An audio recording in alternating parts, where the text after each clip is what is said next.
Lunch time na. Kain na yung mga alagad ko, oh. Mga grupo ko. Lunch time lang. Kumakain na yung mga grupo ko. Pagkatapos kumain, umuwi ha. Huwag kayo tatambay dito. Madaanan kayo ng barangay dito. Rute.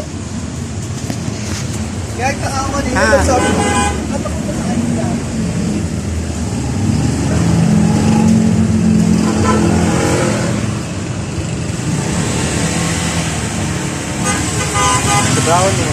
Tamad. Brownie, bakit ka ganyan kumain? Nakaupo. Baka tamad mo naman. Dinala ko sila doon sa pwesto nila, doon ko sana pakainin. Ayaw. Gusto talaga dito sa akin. Ayan o. O yan, inom tubig ha. Ubusin yan.